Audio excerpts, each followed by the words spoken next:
IPL 2026 సీజన్లో కోల్కతా అలాగే లక్నో జట్ల మధ్య జరిగిన మ్యాచ్ సండే సాయంత్రం నాడు జరిగింది.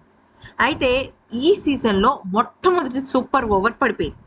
లక్నో సూపర్ జైంట్స్తో ఆదివారం జరిగిన లో స్కోర్ థ్రిల్లర్లో సమిష్టిగా రాణించిన కేకేఆర్ సూపర్ ఓవర్లో గెలుపొందింది. ఈ కీలకమైన సూపర్ ఓవర్లో ముఖ్యంగా లక్నో జట్టును ఎవరైనా కొంప ముంచారంటే అది ఖచ్చితంగా నికోలస్ పూరనే. తన వైఫల్యం లక్నోని నిండా ముంచేస్తే రింకు సింగ్ ఒక్కటంటే ఒక్కడే సింగిల్ హ్యాండ్తో అటు బ్యాటింగ్ ఇటు ఫీల్డింగ్ వాట్ ఏ గేమ్ అన్నట్టుగా ఆడాడు. ఇప్పటి వరకు కొన్ని మ్యాచ్ల్లో తనకు ఆడే అవకాశం రాకపోయినప్పటికీ వచ్చిన కొన్నిసార్లు అవకాశం చేజార్చుకున్నప్పటికీ ఈ మ్యాచ్తో మాత్రం తను అసలు వడ్డీ అన్ని కలిపి కొట్టేశాడు. అసలు బ్యాటింగ్లో హాఫ్ సెంచరీ బాధలంతో పాటు ఫీల్డింగ్లో ఏకంగా రింకు సింగ్ 5 క్యాచ్లు అందుకున్నాడు.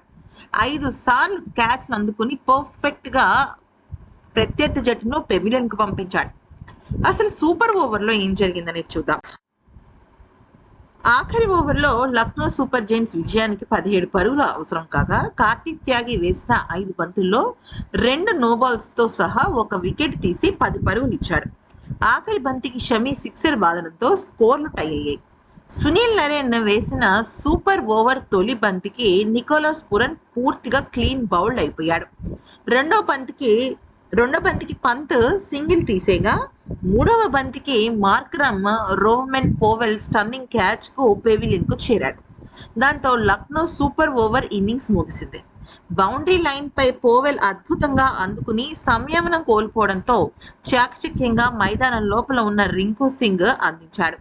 దాంతో 2 పరుగుల లక్ష్యంతో సూపర్ ఓవర్ బరిలోకి దిగిన కేకేఆర్ ఫినిషర్ రింకు సింగ్ తొలి బంతినే బౌండరీ బాది విజయ లాంఛనాన్ని పూర్తి చేశాడు. ఫామ్లో లేని నికోలస్ పూరన్ను సూపర్ ఓవర్కు బ్యాటింగ్ పంపించి లక్నో సూపర్ జైంట్స్ భారీ మూల్యమైతే చెల్లించుకుంది. ఈ మ్యాచ్లో ఇక కోల్కతా జట్టు గెలవడంతో పాయింట్ల పట్టికలో తన స్థానాన్ని అయితే మెరుగుపరుచుకుంది. ఇప్పుడు మనం మళ్ళీ ఫస్ట్ గేమ్కి వెళ్ళినట్టయితే ఈ మ్యాచ్లో ముందుగా బ్యాటింగ్ చేసిన కోల్కతా జట్టు నిర్ణీత 20 ఓవర్లలో 7 వికెట్లకు 155 పరుగులు చేసింది.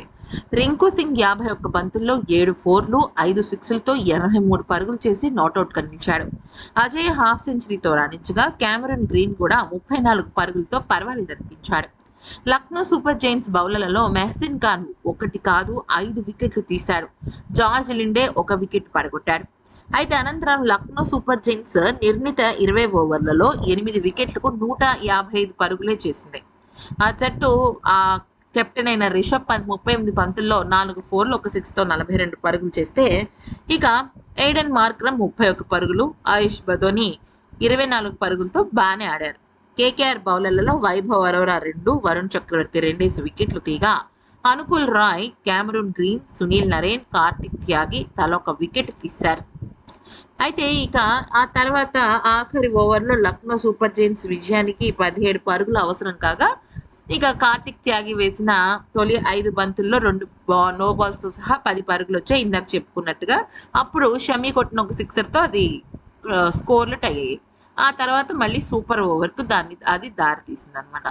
సో దాంతో 2 పరుగుల లక్ష్యాన్ని సింగిల్ బాల్తోనే రింకు సింగ్ ఒక బౌండరీ బాది మంచిగా దాన్ని ఛేదించాడు.